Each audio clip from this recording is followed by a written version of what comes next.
Hey guys, welcome back to NASCAR Fantasy Fastlane with Jessica Ruffin and NBC Sports Steve Letarte.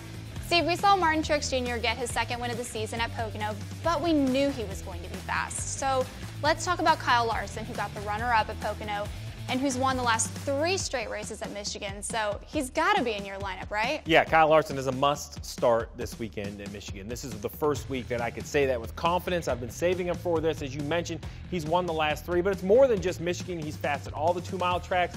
And while Pocono doesn't scream aerodynamics maybe like Michigan does, the fact that he was able to keep up with the titans of Truex and Kyle Busch and Kevin Harvick tells me that those Chevrolet teams are starting to figure out that Camaro. So is this when you start playing some of those Chevrolets we've been looking at? Well, I'm going for another Chevrolet in my must starts as well, and that's Chase Elliott. I know that Hendrick Motorsports is definitely not on a hot streak compared to where they've been in the past, but Chase Elliott always runs well at Michigan. There's something about that track. He has 3 runner-up finishes and only 4 starts. I'm not sure he's going to win. Let's not go that far.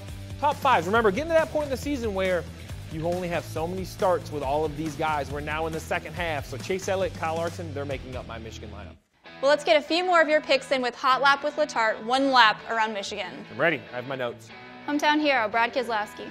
Brad Keselowski is a must start. There's no doubt. He was outside the top 10 both races last year at Michigan, but don't let that fool you. You know, stats can sometimes mislead you. Brad absolutely is going to be up front. As fast as the Fords are, he's going to be great at Michigan.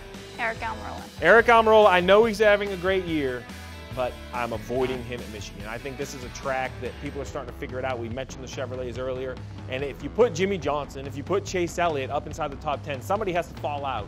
I think that's going to be Eric Almirola. Jamie McMurray. Jamie McMurray. Listen, I have been tough on Jamie McMurray this year because he hasn't been running up to his teammate of Kyle Larson, but the last couple weeks have been improvement. He's kind of a sleeper. Top 10 finishes both races last year at Michigan. He's been in the top 10 5 of the last 6 Michigan races, so he's a sleeper. Maybe my garage pick. I'm going to have to wait to see how practice goes. All right, we got some of your picks in, but I want to dive a little bit deeper into strategy with Michigan because you've won there with Dale Jr., 2012, first win with Dale Jr., so you know how to get around that place. So it's a high-speed track, so are you looking at picking drivers that have shown speed all year long? Well, absolutely, Jessica. You know, when I look at Michigan, a 2-mile racetrack, the fastest of the circuit, it really comes down to horsepower and downforce. So normally the teams that have been fast are fast again when you go to a big, fast, sweeping 2-mile. Remember, well north of 200 miles an hour, probably 210, 215 miles an hour down the backstretch. Aerodynamics will play a huge role. So I look at the teams that have been fast. The most downforce, the more speed you're going to have. The Fords are there, but I still question those Chevrolets. The Camaro seems to be getting better.